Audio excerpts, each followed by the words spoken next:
Why do serial killers kill? Why and how do they choose their certain victims?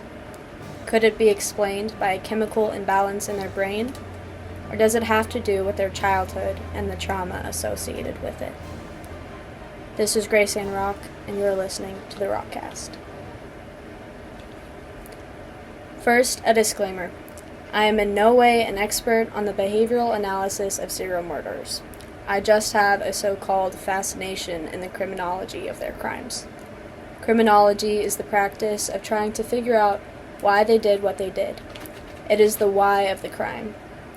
I will be looking into their childhoods and producing the facts, while also coming up with my own theories. Disclaimer again, humankind is biased and fallible. This is simply my perspective and opinion, that I will try and support with the facts. Now, the first serial killer that we will be looking at is John Wayne Gacy. He is infamous for his crimes. He, real quick background on him. He was convicted of 33 murders, but many speculate that there were far more than that. His victim pathology was young males, and they weren't just white, they weren't just black, they were all different kinds of races. And he tortured most of them, and then murdered them, and then hid them under his house in the crawl space. Now, Gacy had so much going for him. He was set to take over the KFC franchise that his father owned.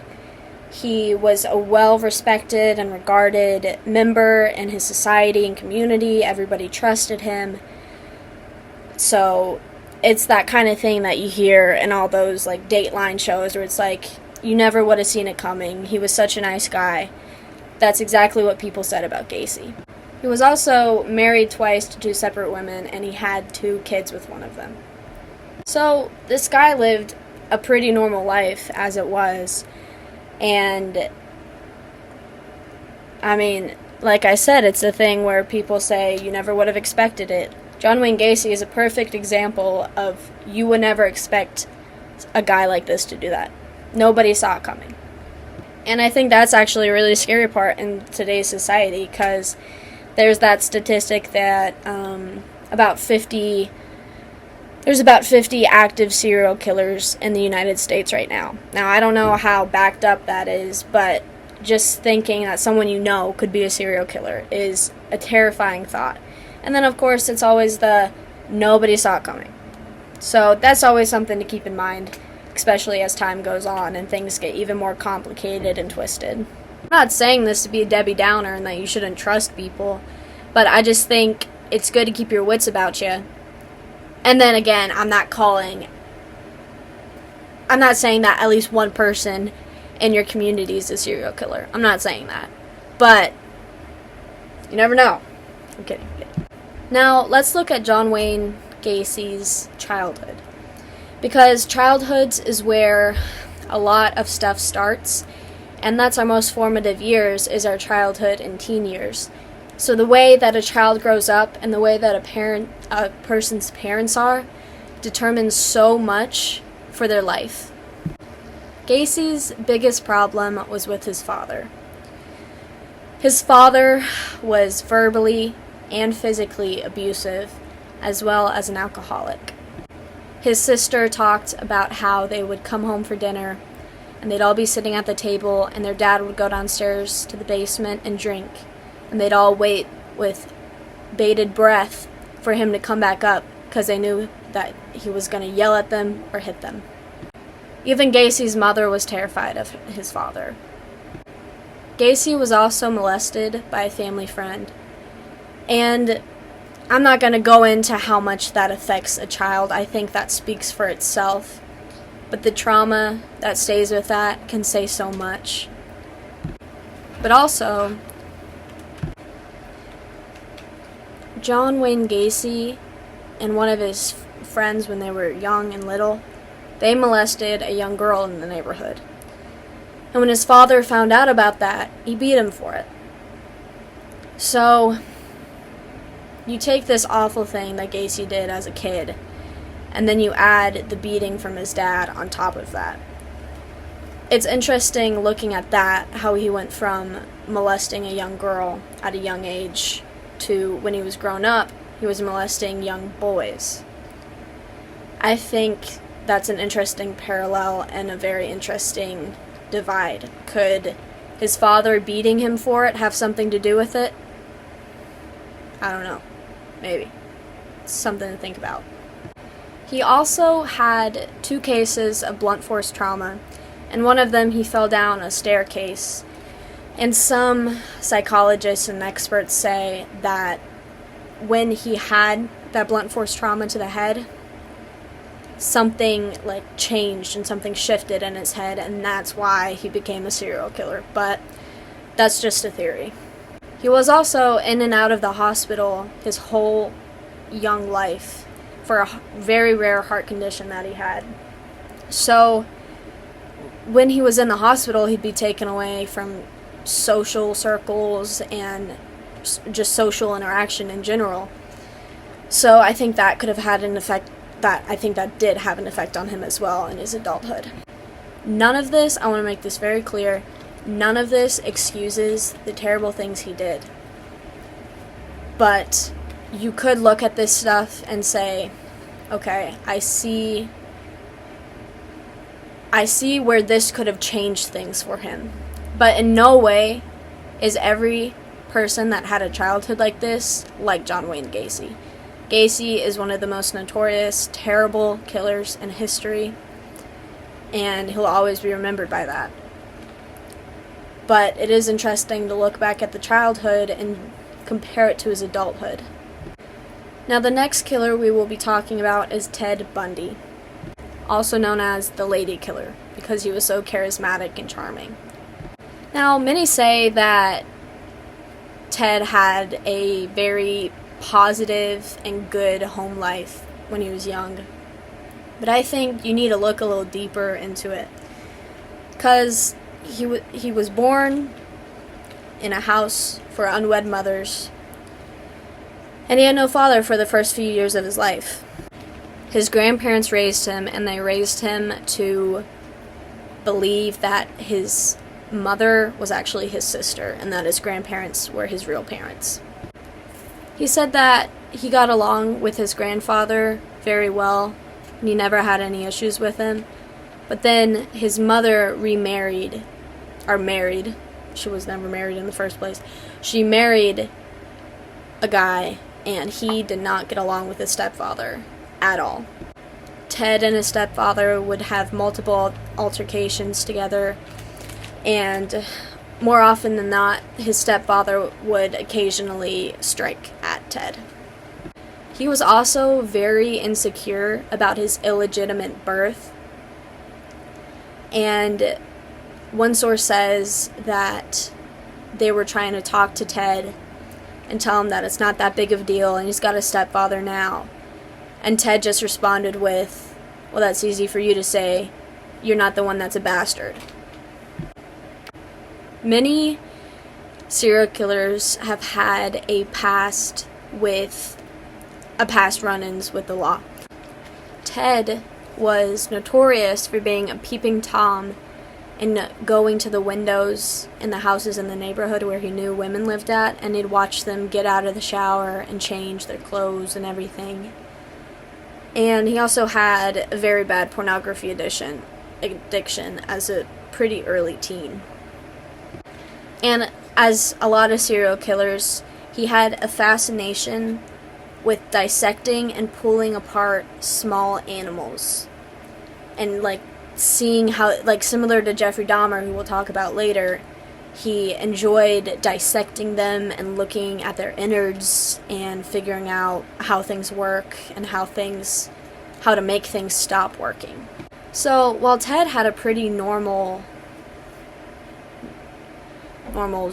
kind of a strange word to use here, but he had a pretty normal childhood and upbringing, a lot of people think it was just a chemical imbalance in his brain that was the thing that messed him up. His victims later on resembled his first girlfriend, They were dark-haired white girls and young. And every woman he killed looked like her, or resembled her in that kind of way, which I think is fascinating to think about. And she's still alive, so I think she was actually the first one that he tried to kill, but he couldn't. She ended up surviving it, and then after that, every woman he killed looked just like her. So you could say that there's trauma from that, but I mean, like, come on. He tried. How do you call that trauma when I'm over here? I'm the one calling that trauma. But how do you call that trauma when the guy was trying to kill someone, you know? It's interesting to think about. I don't think it correlates that much to his early childhood or his childhood at all. I don't really see any connections between his childhood and his adulthood, so that's one that's people have been asking, why did he do that? Why did he do this so many times? The next person we will be talking about is Jeffrey Dahmer. I'd say Jeffrey Dahmer is definitely one of the more well-known ones, especially after the Netflix show came out about him, where I forgot the actor's name, but the actor portrayed Jeffrey Dahmer.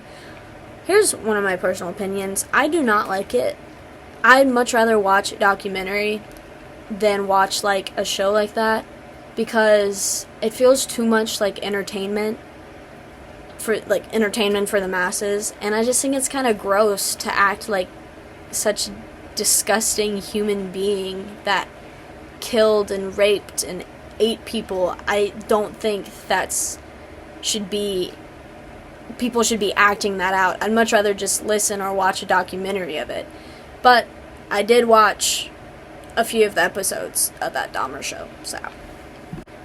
Jeffrey, right from the start, his parents, as soon as they got married, they were having just so many complications, fighting all the time.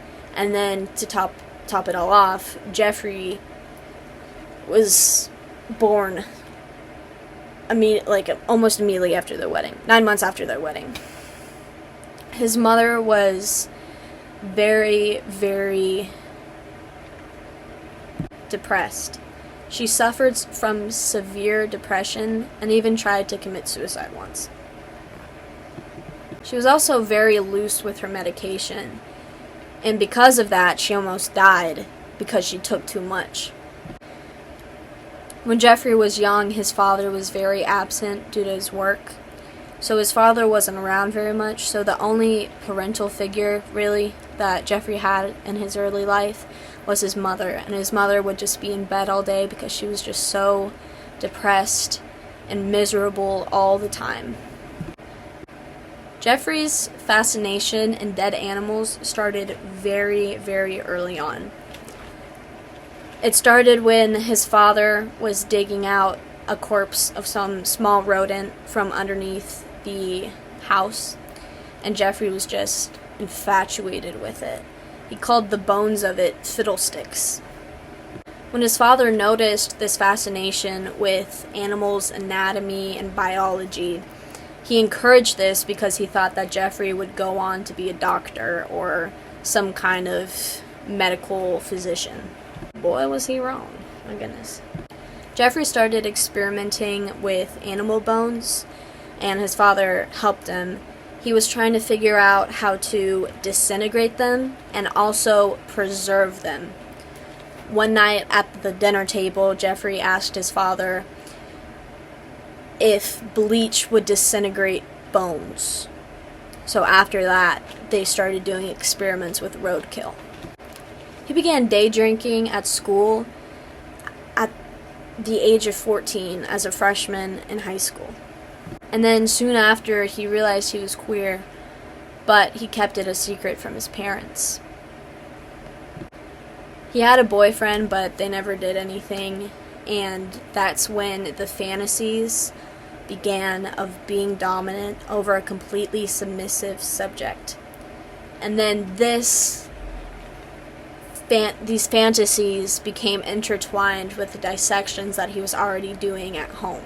Because, you know, he wants to feel dominant, and what's more dominant than having a life of a small animal in your hands? His mother and his father separated while Jeff was in high school, and his mother won custody of the children. So they were living with their mother, and she was still miserable and severely depressed. His first murder was definitely a crime of opportunity and passion, because his first murder, he was driving down the road and he saw a hitchhiker, and it was a young white male, and Jeff was attracted to him, so he picked him up and he brought him back to his house, and they were drinking beers and hanging out. But then once the guy wanted to leave, Jeff was like, "No, you're going to stay here." And then he hit him over the head with a weight. And then after that, his murders just kind of ramped up. Most of his murders involved dissections and attempts to preserve bones, especially skulls, and he also disintegrated unwanted bones. Another one of his was he drilled a hole in the head of one of his victims to try and keep him, his goal was to keep him alive, but to kill the personality part of his brain, so he'd be totally like a zombie, so he couldn't run away or he couldn't fight back from Jeff. This was also the kid that got away for a little bit, and the police came and checked Jeff's apartment, and then once they felt uncomfortable with the fact that Jeff was queer, so they kind of just brushed it off, and that boy died because of that. It's interesting to look back at Jeff's past and his childhood and compare it to his murders again.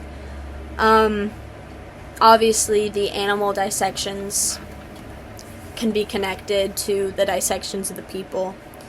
But there was an interview of Jeffrey in prison, and he was saying that he knew what he was doing was wrong, but he did it anyway, and he didn't really care. And I think that just goes to show that you could blame stuff on the childhood, but in the end, it really is just the person themselves. He also said that if he was never caught, he definitely would have still been doing it. So he ended up finding God in prison, and he became a Christian. And even then, before that, he didn't seem very remorseful. And then after that, he seemed a lot more remorseful for the things that he'd done. But even then, not that remorseful. He didn't really seem to care as much as he should have. The next person we will be discussing is Ed Gein, aka the Butcher of Plainfield. Ed grew up with both his parents, but his father was often working or drinking his life away. His mother was very hands-on, but she was also overly religious and very severe. She told her sons that women were promiscuous and a result of the devil. So obviously she told them to stay away from women, even though she was a woman herself, so I don't really understand where her logic lies there, but whatever. Because Gein only was around his mother, he became obsessed with her. Teachers said that Gein was often in his own world, and he would laugh to himself at random times, and he was just always away in his own world, not paying attention. His mother only let him leave the house for school and discouraged him in making any friends. She only wanted him to hang out with her. Henry, Ed's brother, worried about his connection to his mother and often spoke ill of her to Ed as an attempt to get Ed away from his mother and live a normal life. Then the boy's father died, so all they had was their mother. She was the primary and sole caregiver.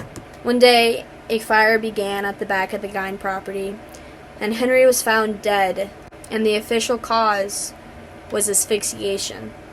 But bruises were found on his head, so many speculate that Ed killed him and then started the fire to try and get rid of the body. Probably because Henry was always talking ill of their mother, and Ed was so obsessed with their mother. After his mother died, he preserved her room, and he also kept her body. First, he started as a grave robber because he wanted these bodies, he wanted the skin to make stuff out of. And when he was finally caught, he was only convicted of 2 murders, but many more could be tied to him. So, like the others, I think you could tie his childhood into this, of course. I mean, you only spend most of your life with one person, and this one person is telling you how bad society is and how bad people around you are. And this is your mother. It's not just some random person off the street. You're supposed to be able to listen and trust your mother full-heartedly. But she was filling his head with these crazy ideas, and so he just grew up his whole life thinking women are bad, they don't matter, like, I'm gonna go steal a body and make a nipple doorbell. So, taking all of these people into account, I think it's just so fascinating to look at their childhood and their teen years and even their young adulthood and compare it to their murders and their victims. Like Ted Bundy's victims always looked like his first girlfriend and his first attempted murder. John Wayne Gacy molested a young girl. His father beat him for it, and then he went on to molest a bunch of young boys. Jeffrey Dahmer lived in a household that was just heavy and depressed and miserable all the time, and he was so infatuated with these animals, and it was pretty much the only time he hung out with his father was dissecting and preserving animals. But his might be, him and Ted Bundy, not that the others have a good reason, but those two, when you look at their childhood, you cannot draw that conclusion, the conclusion of their lives and their murders from their childhood. I think it's important for anything we do, anything and everything we do or study, to look at the context of things that are happening. The context in this discussion has been their childhood, and if it has had an effect on their murders. I fully think that Jeffrey's childhood had an effect on his murders because he was dissecting animals, and then he wanted to dissect a more complex and larger animal. Man. John Wayne Gacy molested a girl, got beat for it, then he molested boys. That could be intertwined, that could be connected, or it could not. I don't know. I may be wrong. Gacy was also very rarely, if not ever, remorseful for the things that he'd done. He was just a cocky, arrogant man who thought what he did was fine. And he blamed the boys, he blamed the victims. He blamed them because he said they weren't doing good things anyway, and if they had been doing good things, they would not have been in the position for Gacy to kill them, which is just a disgusting thing to say about anybody ever, especially a murderer saying that about the people he's killed. So in conclusion, I think it is important to keep in mind the childhood and the upbringing of everybody, especially people who had bad adult lives, people who have killed, and even those all around you. I think it's important to, if somebody is the way that they are, look at their parents, look at their childhood home, because a lot can be said from that. Not that it's the parents' fault, any of these parents' fault, that their kid went on to become a murderer, but the connections between their childhood and their murders are very interesting and easy to speculate about.